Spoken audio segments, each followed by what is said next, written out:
Well, welcome everyone. It is July 8th, 2025, and what a month it has been.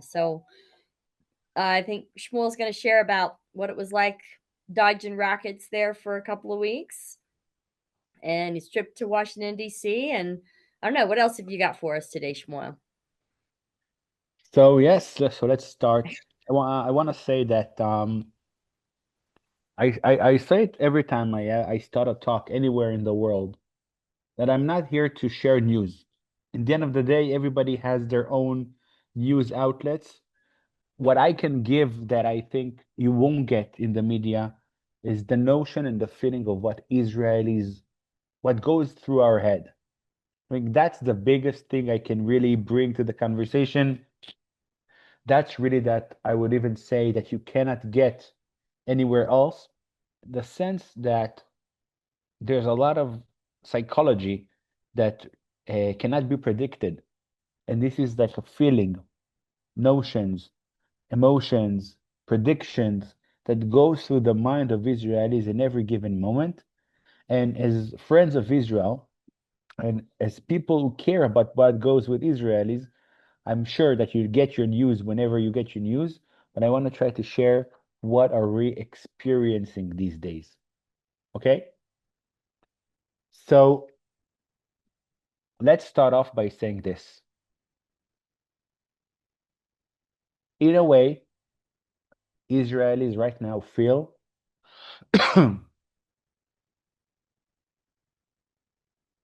like we're seeing the most amazing projected vision of how Israel looks without war.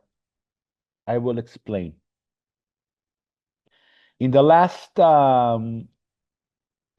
article, in his perspective, one of the biggest reporters in Israel called Ehud Ari um, writes something brilliant. And he writes as follow. He writes that he's been a reporter for 55 years.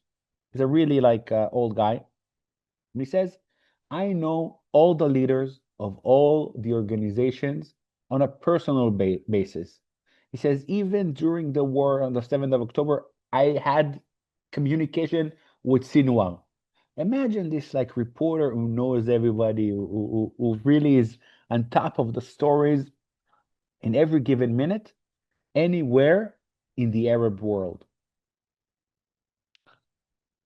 And he describes one of the biggest commentators or thinkers of our time from the Arab world is an Egyptian guy who's really, of course, an expert about everything Arab. And he shares, Ehud Yari shares that last week on the news, in the biggest newspaper in Egypt, the guy writes, black on paper, we need to understand this. The age of resistance in violence against Israel is over. He says that according to the psychic, the notions of the Arabs, and I'm including here the Iranians, they're not really Arabs, but just for the sake of the conversation, you understand what I mean.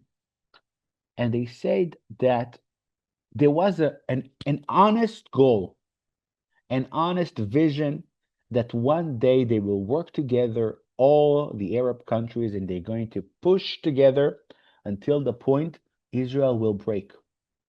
And it was supposed to be an orchestrated system based on Hamas coming from the south, the north with Hezbollah. We know that Yemenites are supposed to come, and of course, ending with Iran. All of it was supposed to be and was orchestrated, and it was planned.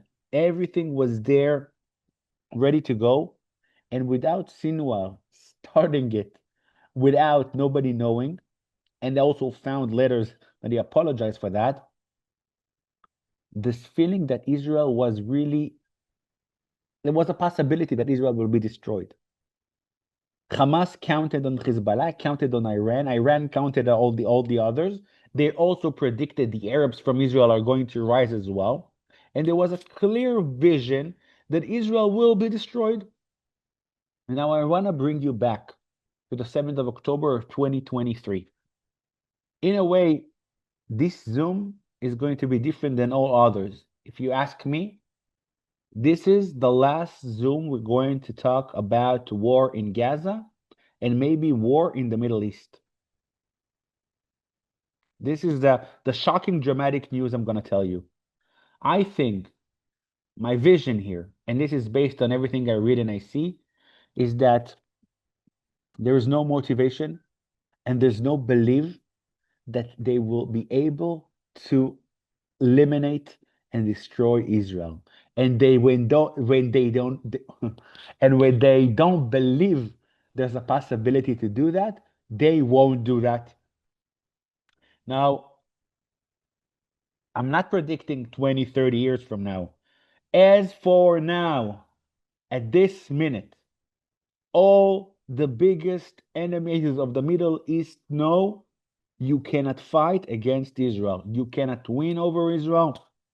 You were defeated. As I saw a slogan, the IDF doesn't like to start wars, but he never loses a war that somebody starts with him. Again, think about the 7th of October in your mind right now. Do you remember the feeling Israelis had that we might be destroyed, in a sense that not we will be destroyed, but the enemy could have attacked from every angle, and he did attack.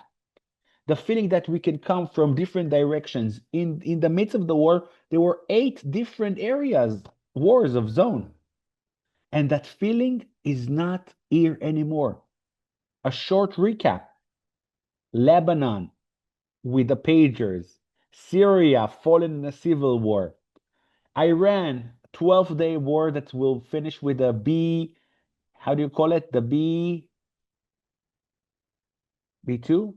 Yes. The The B2s, bomber, yeah. the B2's bombers. So MOP.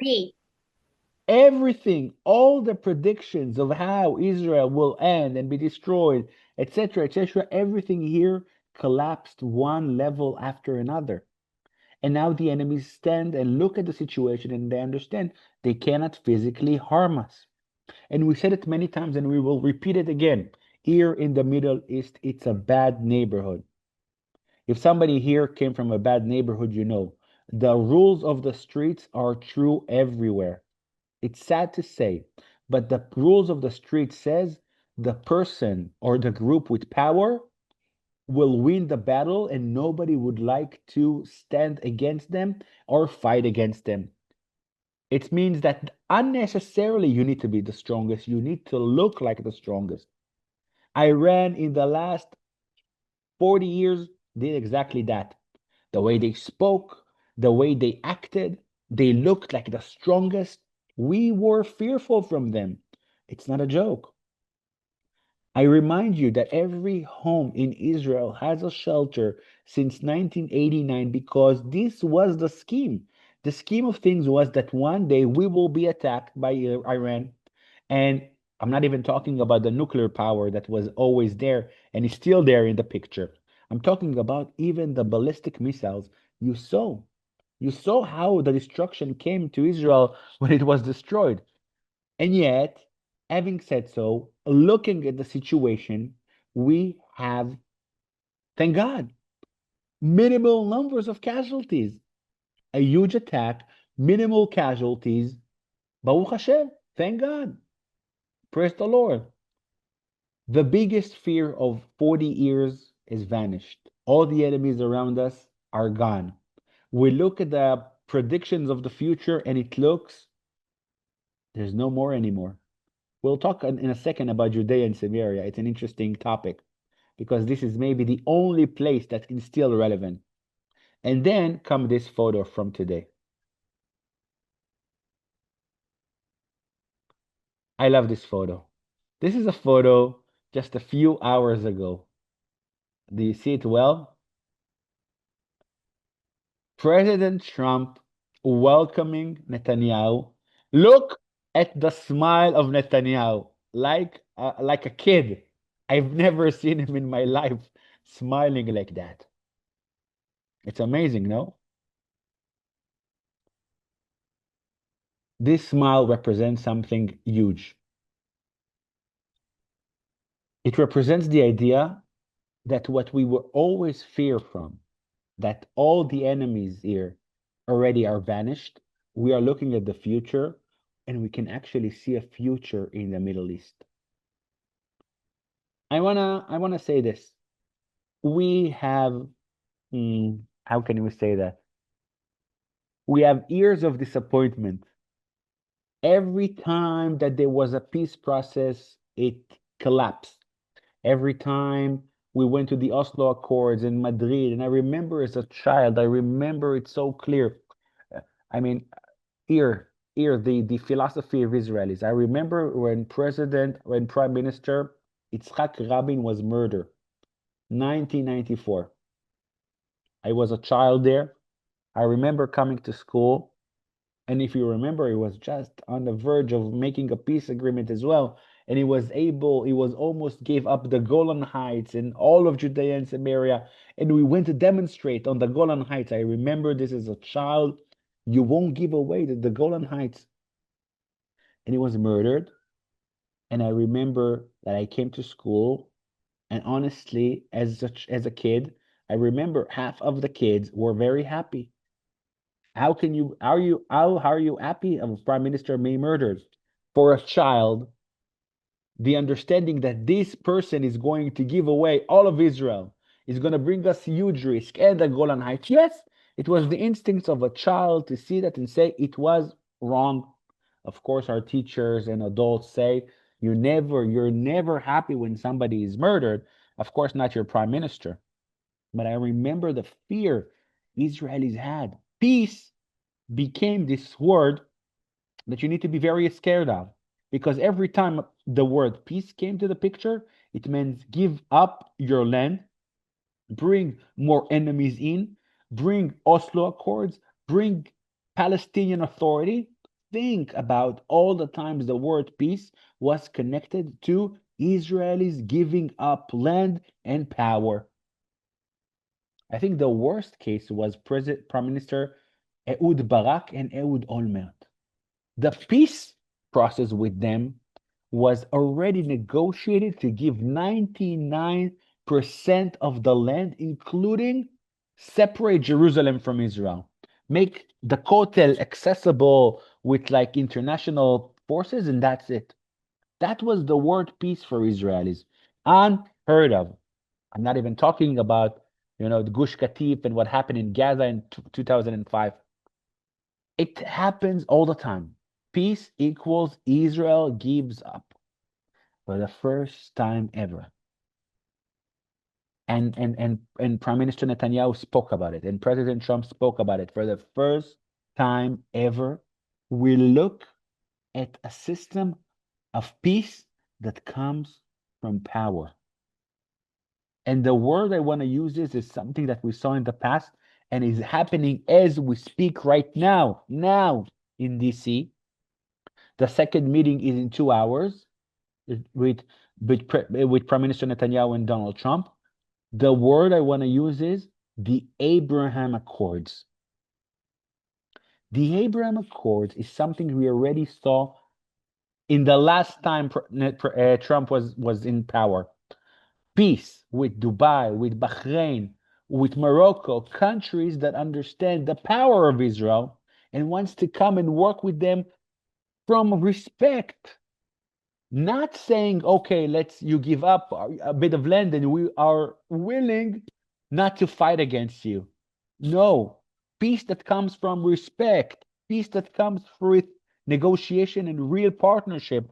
It's interesting to say that in the midst of the war, all the flights from Israel were canceled. The only company that never canceled, Dubai. Dubai didn't cancel for even once. This is something real. This is something strong. And now, as we speak, new countries are going to join the Abraham Accords to say this: the future of Israel will come with power, with dignity, and without Israel giving up a centimeter of land. Who are those countries? We already know about Saudi Arabia. We know about Syria. Rumors talk about Indonesia, the biggest Muslim country of the world. How come suddenly all those countries joined the party? Because they understand something very critical and very simple. It's not already a story of how we're going to destroy Israel. It's understanding that Israel is here to stay. We have a lady here, Sheila. Behind her, there's a lion. I think of this lion exactly as this last operation. The lion is raised. In the jungle, there's one thing that won't change. The lion, the king, is always going to be there. There's something that won't be changed. For the first time, I want to claim, since 1948, the Arab countries around Israel understand Israel is here to stay. Do they love us? They don't. Do they stop praying for us to be destroyed? They won't. But you know what happened?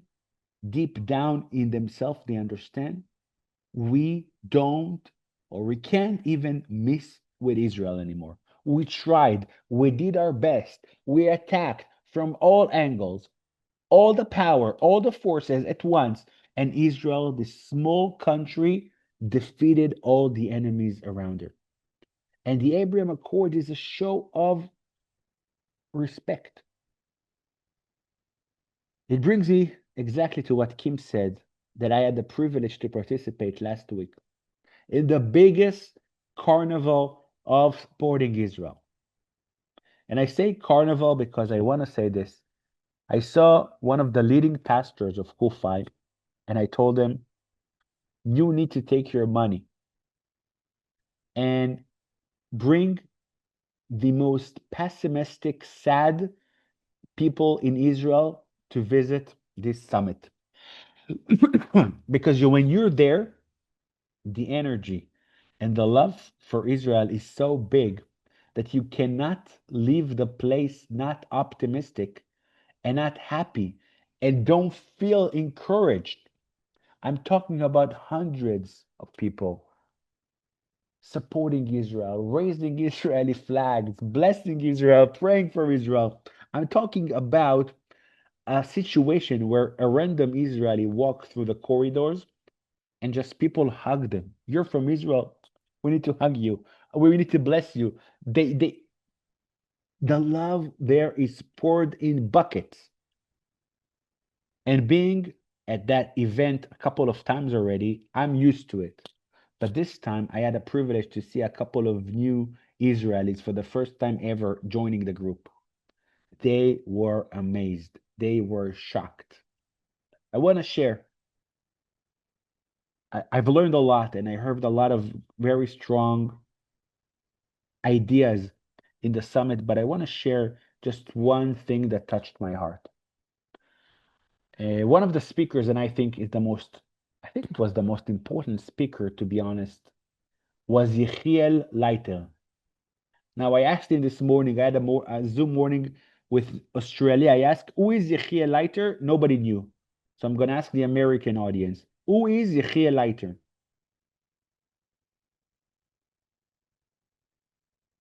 Nobody. He's the ambassador, isn't he? Correct. Yechiel Leiter is the Israeli ambassador in the US. He was a nominee a couple of months ago, is new, but you need to know him.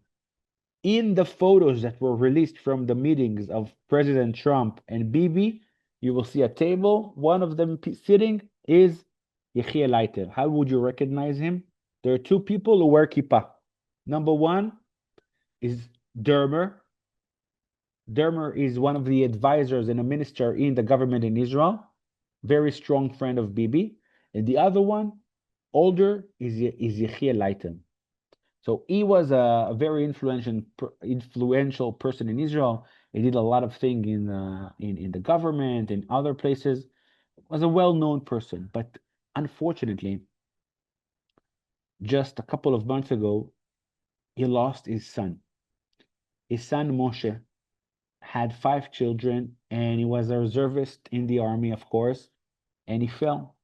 And he was in a special unit that was looking for hostages, but not live hostages, hostages that were buried.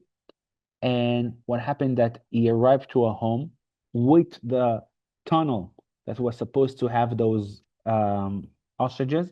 And the last thing he said on the radio was, we found the tunnels. Shabbat Shalom was the Sabbath. Oh, have a good and pleasant Sabbath.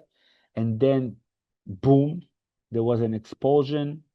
All the floor there exploded. 5 people died in the incident, and 4 more lost both of their legs. One of the most terrible incidents in the war. Moshe's son, 5 children, was supposed to finish medical school in Ariel University. Do you hear music in the background, by the way? No? There's an engagement party just next door. So Oh, no, we're not Zalti. hearing anything. No partying. So Yechiel Leiter stands there on the podium and talks about the future of the Middle East and where he believes it's going to go. And he talks about meetings he had with the prime minister and with the president and with the vice president.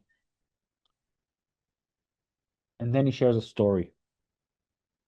He says that every time he feels disencouraged and tired, and obviously in his type of a job and with his situation, his personal situation, he says he was crying on the stage when he explained that it's really hard for him to wake up in the morning. He literally said that. And he's talking about the fact that he doesn't know how to encourage himself. He doesn't know how to bring motivation to himself to continue the hard work. So he shares a story. He says that when his son was young and he went to the army, in the army, one of the biggest, part is you do a masa. Masa is like a journey. You need to walk at night 30, 40, 50 kilometers, and you need to carry on your back 30, 40, 50% of your weight of your body. It's a very demanding task. It's very difficult. It's something that every soldier does when he's in the beginning of his training, but this is something that breaks people. It's really difficult. So he describes that one of those nights, and he was in a special unit, he just finished 50 kilometers of walking. And Kim, can you tell us how much kilometers here is in miles? A lot. More than 10. 31 miles. Walking 31 miles at night, and do the calculation for 55 kilos. Oh, oof.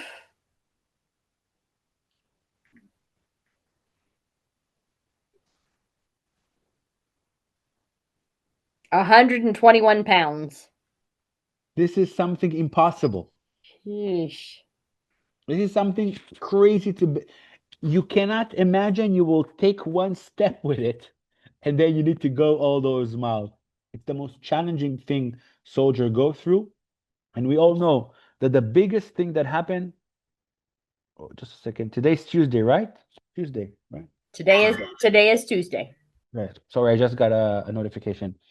Um, and people know that these kind of rituals and training breaks your back and breaks your knees. I can tell you that as a soldier, I did a lot of those things, and when I finished my training, I had to go to treat my knee. It was almost broken. So that's what happened to Moshe. He comes to a Shabbat, to a weekend at home, and his father asks him, how do you do it? How are you able to carry so much and walk so much? And he says, I have a special ingredient, a secret ingredient. So the father says to him, come on, stop with the madness. What's your secret? He says, you know the truth? I put more weight. weight into my bag. His father asks him, "Are you crazy? You're putting more weight?" He says, "Yes.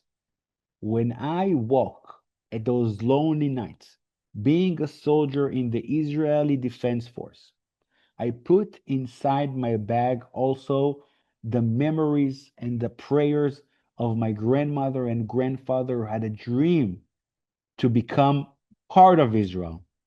His grandparents are Americans, never came to Israel. And I put inside all the dreams and beliefs of generations. And that is what gives me the motivation to be the finest and best soldier." He did well because he became to be a platoon commander, and he died as a platoon commander 20 years after he was released from the army. So these kind of story, inspiring stories brought to us in Kufi was one of the reasons why people in Israel need to know about it. Because I say it every time and I will repeat it. The people of Israel do not understand how much support they have around the world. We're trying to put it in front of their face and they're learning, but it's not enough. You know how many Kufi supporters have? Kufi has 10 million supporters, members.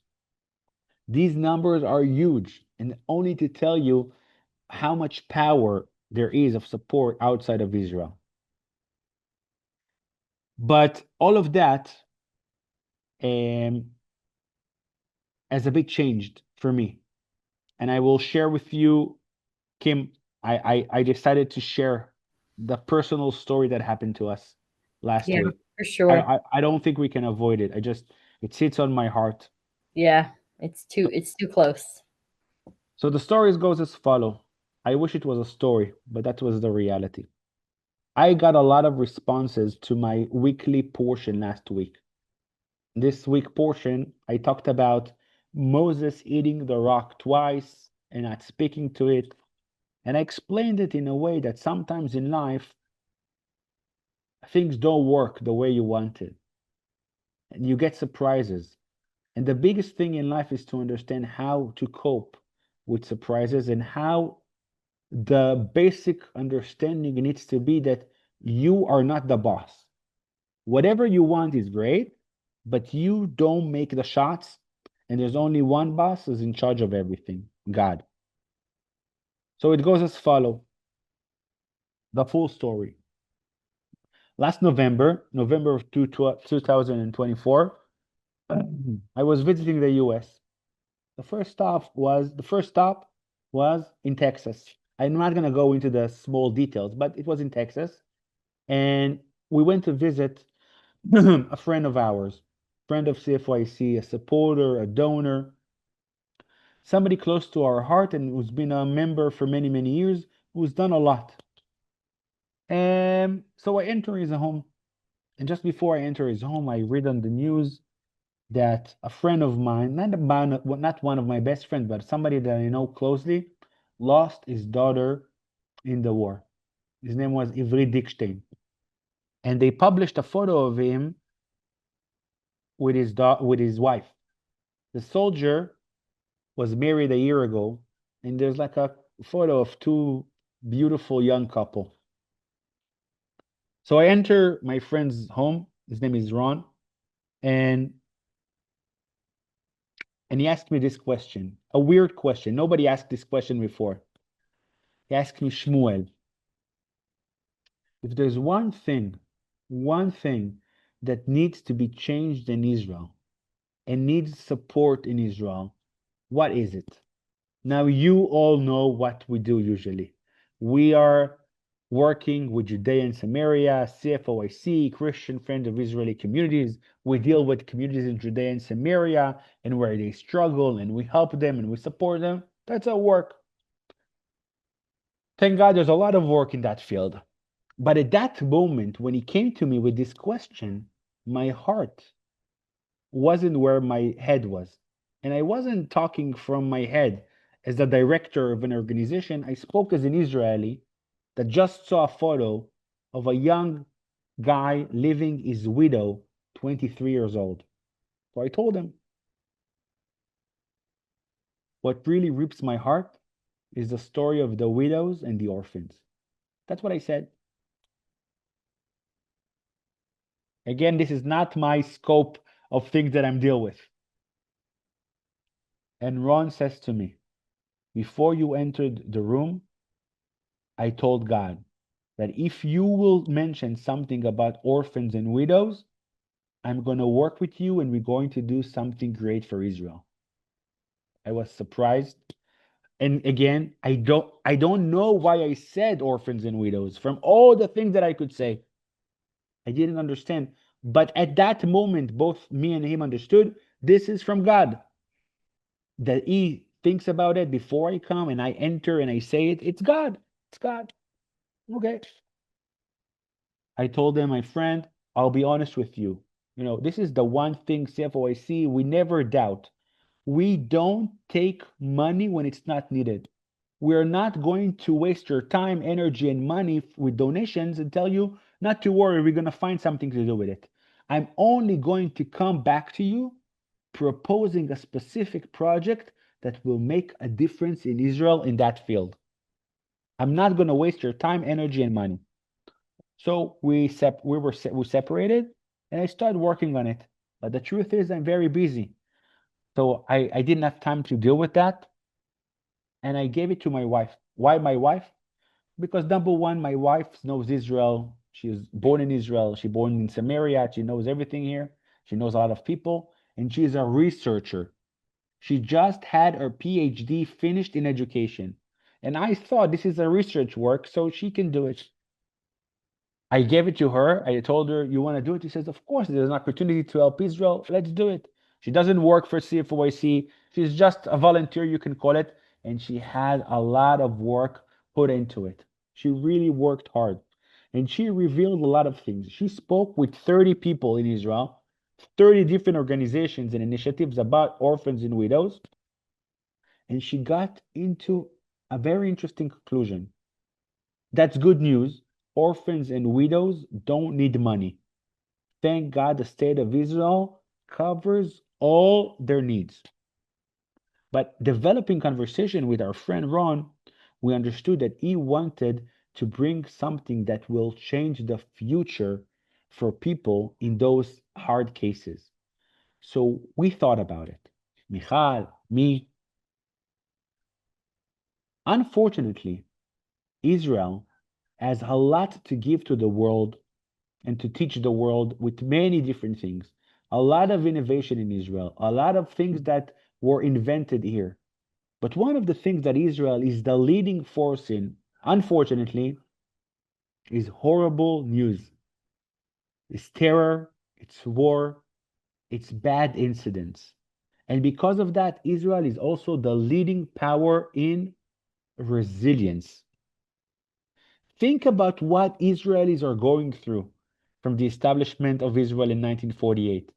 Think about all the horrible things that they went through, all the news, and all the day to day challenges. Now, you can imagine there are other countries in the world that go through hard time. In Africa, the difference is here people choose to live. People here can actually take their passports and run away to other places. Not only people are not running away, people are making aliyah. People are moving from all over the world to Israel, choosing to live in one of the most challenging places on the planet. So we decided that we can import the knowledge of how to build hundreds of different organizations and groups and movement to empower the people of Israel and to build their resilience. And we wanted to establish an university center for resilience, a place that will research, confine, understand how we do it, and import the knowledge to the world. It was supposed to be an amazing initiative. The Ariel University, we actually mentioned them today, where the student Moshe learned there, was on board as well, ready and prepared to open the Ron Center of Resilience. Everything was sealed and done. Ron was already ready and open to pledge $1 million, a huge, huge amount of money. It was supposed to be something that will change the atmosphere here. And on Tuesday, when I was on the way to him, 3 hours before I landed in East City, I got a horrible phone call. And you can imagine already what the news was. But it wasn't the news. Unfortunately, if you imagined, I would say that he just died of a car accident, heart attack. It's hard, it's awful, but it's life, maybe. He was murdered. He was murdered because he was a kind and loving person, and he brought to his home a troubled young, it wasn't young already, a troubled family member that drove there. He was upset. Something happened to him on a personal level, brought him to his home, and this guy had an argument with him, stabbed him to death. The cleaner lady was in the next room, heard us shouting, came back and saw the horrible sight she saw, and he is dead. Of course, to say I was shocked is an understatement. To say I was traumatized, I don't even know. I'm sorry, it's not my language. I cannot express in words the feeling I had. I can tell you that for 24 hours, I felt like a zombie. I wasn't there. What is it? Just 3 hours before I land there, the day after we were supposed to sign and close everything, his life legacy. It was his dream and his hope that this trauma center, resilience center, was the legacy of his life to open such a place in Israel. And Kim said it's very true. She said his dream was to help treat and help people that went through a trauma. And his death brought so many people into trauma like ours. We are still, we're talking about it like, yeah, like it's no, but it's not normal. Kim, you want to say something? It's not normal. We haven't processed it yet. I mean, it was a tragedy for Israel. It was a tragedy for Ron. And he was just the absolutely the nicest, sweetest, um, fun guy. I mean, we just met with him. I talked to him on Friday. Uh, so just every day, every breath is a blessing, you know. Never take it for granted. Never take it for granted. I wanna tie up all those issues to say this. It's very hard. I must say, like, I'll be honest. I know that dozens of people are being murdered in America every day. It's never close to you. You imagine a gang member in Miami, or somebody that went into a situation that he has part of it. This was a righteous person. He was, I'm telling you, an angel. I've never met somebody like him. I swear I never met somebody like him. He would call me to thank me for allowing him to help Israel. Can you imagine? After he died, Kim shared that it was all over the news that this person gave and helped and blessed so many people in his lifetime. And I'm sure that this legacy will continue, and his soul will be in the right places because he deserves it. But I want to say this, and that's my conclusion from the event. And all of the process since the 7th of October, and what we've been talking about all the time, is that we try to predict things. And we see how the enemies try to attack us, and we answer and we play this and we play that card. And then President Trump comes in power, and where it goes, we are always used to predict the future and to read how the world answer us. We don't know everything. We don't know everything. It's something that we need to remind us ourselves.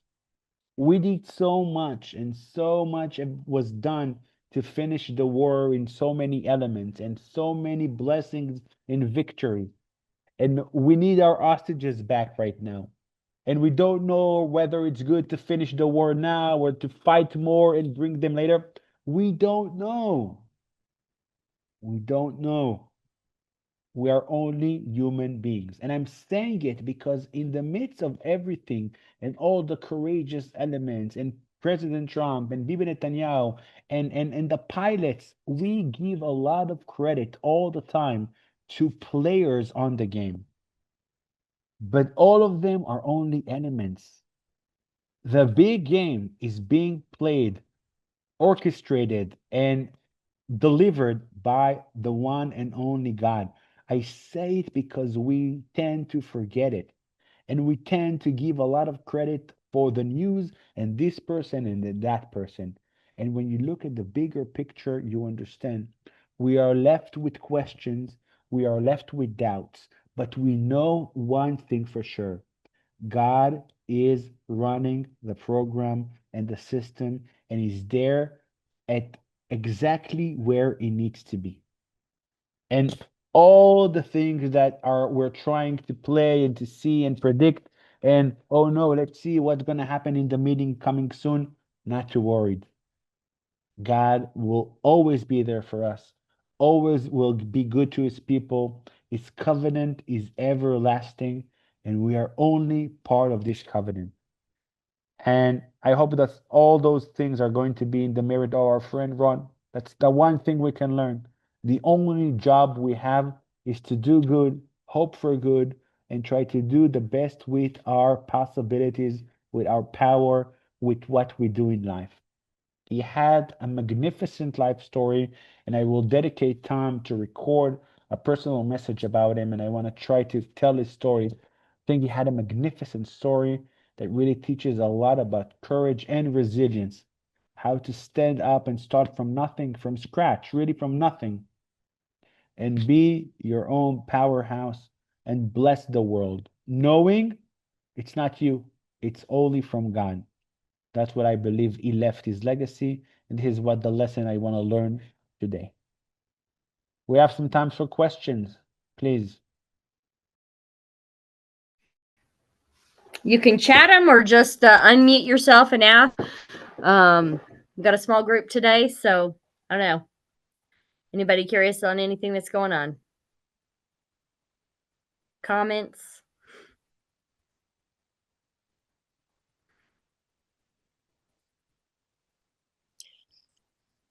Shmuel, are you coming over here in this fall or this summer sometime in Seattle area? We will make our plans. I write it in my diary that we need to arrive to Seattle. Another friend reached out to us just the other day about it and sent us a photo from the last visit of El Shaddai Ministries with Pastor Biltz. Yes. So, Kim, was it yesterday, right? Yeah, it was. It literally was yesterday. So, and So then Sharon's asking today. it means that we need to make the plans to visit Seattle as soon as possible. In Kufi, there was a pastor there from Seattle. It was brilliant. I don't remember his name. I will share with you later. So it was brilliant. It was like one of the closing elements, and it was very, very powerful. And when he started to speak, he spoke about the fact that I'm from Seattle, but I'm one of the only standing warriors against the liberalism in Seattle. So Yeah. he knows that's also Sharon, right? Yes. It was important for him to make this claim. That's not the obvious place. So we will do that. We will come, Sharon. Help of God. Yeah. We're talking about meeting and having coffee on an email. And so, Absolutely. and, We'll do that. but I might be in Israel if you come in the fall, if it's open. We are open. Good. Everything is open. United just said they're going to return their flights in 2 weeks. Ah, I was gonna say it's safer than ever before for the first time in a long time. It's safer than oh, ever before to travel to Israel. well, when I I flew out LL to, and in October 7th after that, about a week later, I flew out of Israel to LA and then Alaska to Everett, Washington, just north of Seattle, closer to where I live. But I'm going to reverse the flight and go Alaska to LA and then LL to Tel Aviv. So it's You're welcome. You're welcome. Please join us. I love it. Anyone else? Anyone Yep. else? Chris asked, "What do you think about Syria joining the Abraham Accords?" It was just published that what's his name, Giuliani, um, just had a talk with one of our ministers. I think it's crazy. I think it's crazy. I must say, I don't know. There was another thing. Did you see in Hebron, the Jarrah family, the sheikhs from Hebron say we want to do peace with Israel. We want to disconnect from the Palestinian Authority. All Wow. that. I listen. In one hand, it sounds amazing, almost too good to be true. When something sounds too good to be true, it's probably not true. I mean, when we take things in in retrospect, we need to learn that whenever we had those promises from individuals and from regimes, we need to be, let's put it this way, very cautious, very cautious. Baby steps to see where it goes, to see how it develops. Syria, the guy a couple of months ago would wear this like terrorist suit. Now he wears a nice suit, so he changed. It takes time for somebody to change. So I'm not sure about Syria. I know it's on the table, and we see the Abraham Accords might be also with there. I will tell you this, I'm the first person to drive to Damascus to have good coffee there. I think it's brilliant. I think it's amazing. And if it will really be happening, I think it's wow. Wow. It's a dream coming true. It's the prophecies in front of our eyes. The biggest of our enemies are Mm. putting their guns down and saying, "We need you in peace." Praise God. Oh, why do you want to say about Judea and Samaria from Adina? Very good question. So that's the obvious question that needs to be in mind. Where is Judea and Samaria fitting in all this story? So there's two main elements or main ideas or concepts. Number one is the notion that says Judea and Samaria is the only force standing that still have force to continue to do their terror in the region. To be honest, because they're not a country and they're not an army and they're still standing. They have their terror and their equipment and they can continue their element. But in many, many ways, for most of the people who understand says it looks like the end for them as well. If Hamas in Gaza is gone and Iran is not going to sponsor them anymore, who will be their partners? And if that's the case, maybe we will see big and massive changes in the region as well. We're talking about annexation. We're talking about just you remember the conversation of President Trump with countries who would like to have immigrants from Gaza? Maybe they're also going to join with immigrants from Judea and Samaria. I don't know. Great things are happening. We need to open our eyes and to be looking. I must say, it's in 2 hours. Let's hear. I think you're going to hear some great big news in the press release after that. And yet, don't forget, only Hashem, only God. How about Abbas, Mohammed Abbas? Is he going to? Eh, Abbas is right now is the lead. He will understand and he will need to read the situation. He doesn't have any out support. Nobody will support him in this situation. All the other countries are bleeding. They need to recover themselves. Do you think they have time and power and energy to put in him? I don't think so. I think he understands that his power was just dropped to nothing, Good. and he will need to take anything he has. just to continue his leadership, so called. Okay. Shmuel, I wonder, I don't know if he is a sheikh, anyhow, some kind of clan leader in Hebron that want to have. Do you have any thoughts or comment of this discussion? So I mentioned them. I mentioned them just to explain the people. So this family, sheikhs of Hebron, they're very powerful family from Hebron, which actually posted yesterday on our Telegram. I saw that the Telegram account was sent here. We posted a photo of Sandra with this sheikh in a meeting. This guy, for many, many years, is involved with speaking with Israelis. It's not something new. Right now, he claims that he can take the leadership in Hebron and to say, separate us from the Palestinian Authority, we will have peace with Hebron. Allow us to work with you. We will control our people. We won't bring people, terrorists in. That's what I said before. It's hard for me to trust those people. It's Yeah. hard for me to see that he can really take responsibility on his people. Greater powers, greater leaders did that. He is a sheikh, small in one city. In one city doesn't really predict anything. People are going to go against him. If something will be checked, it's nice. I'm not saying not to check it, but don't Eh, overlook the obstacles and the challenges. Baby yeah. steps to really realize if this guy is for real, he has an option, he has power. My hand up. Only then he comes. Is this area only the city of Hebron, or is it a bigger part of South Yehuda? No, he claims that he's in charge of Hebron. Hebron could be great. Okay. Yeah. One city. Hebron is huge. It's a big city. It's a big city. Yeah, I've been there. We'll see. Yeah.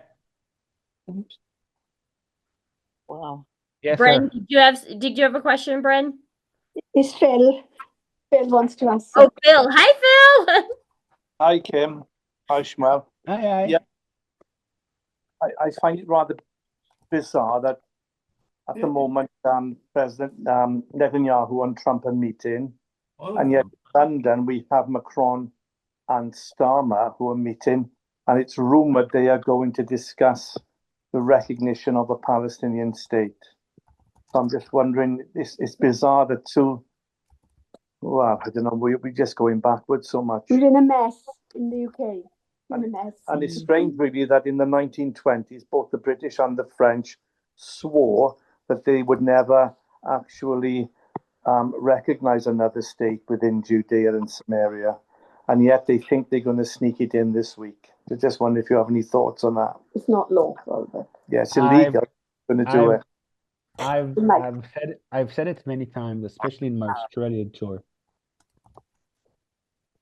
I think that the belief that the UN has anything, any teeth that can change the reality in Israel is wrong. They can declare anything and everything. The UN still has no power and jurisdiction on our decisions. Right now, the biggest supporter of Israel is basically debunking any sponsorships to any UN initiative. You remember how it took all the budgets he gave to the UN and their forces. I don't think anybody at this moment will go and fight face to face with President Trump. You I can agree. say Yeah. a lot of things I about agree. him. Yeah. You can say a lot of things about him, but the one thing that he's consistent with is he does whatever he wants, and if you don't in line with him in a split second, you're gonna lose him. Now, sometimes it works for us, sometimes it's against us, but that's just the reality. Can you imagine if they will have the nerve to do something like that, especially that a couple of hours ago, Prime Minister Netanyahu gives them this paper and says, I recommended you, Mr. President, to receive the Nobel Prize. Do you think he will allow anybody to jeopardize this? No. He see a clean road to the deal, not of the century, of the millennium. Mm. He did so.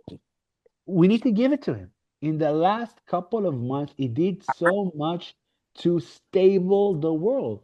For the Yeah. first time in many, many years, American can be proud to say we have some power on the table. Yes. It wasn't like that for many, many years. Right Mm. now, you can see there's a clear boss that takes care of his needs and Americans' needs first. America's needs first. And I say it because to make it clear, I think it is in the greatest need of America to have the stability in the world, in the Middle East, and Israel in power. It's not a mistake, and it's not a favor made to Israel. It's in the process of making America again, is making Israel again, and making all the different elements of the world play in a certain way.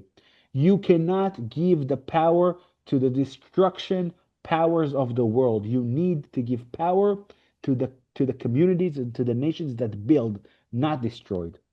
Yes. We are just worried not so much about what effect this will have upon Israel, is will we be cursed as a consequence of coming against No. God's No. people in God's land?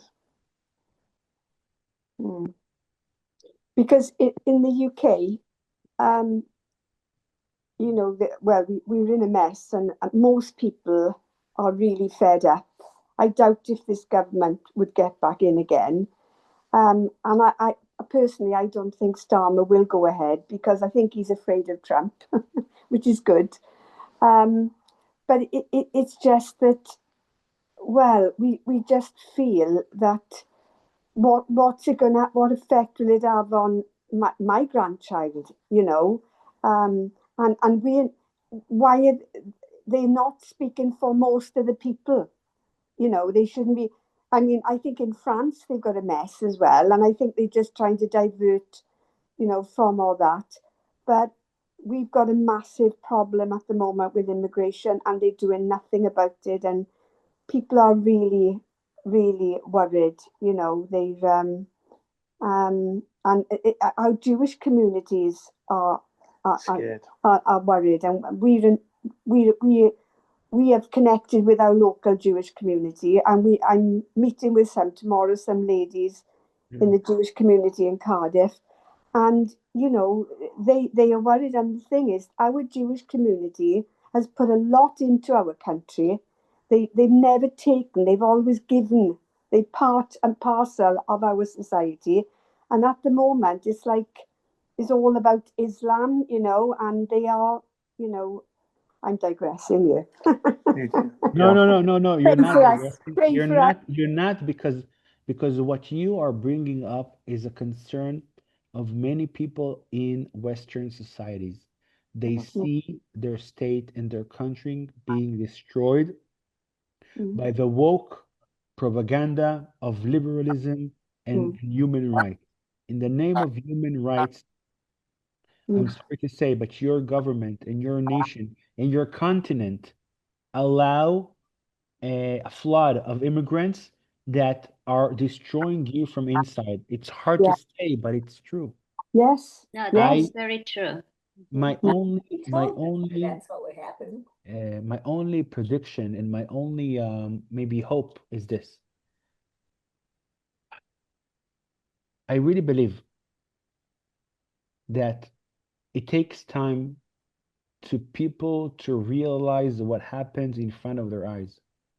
I think that most of the people, if not all of them, after the Holocaust, they've developed inside of them a very, I would say, post, um,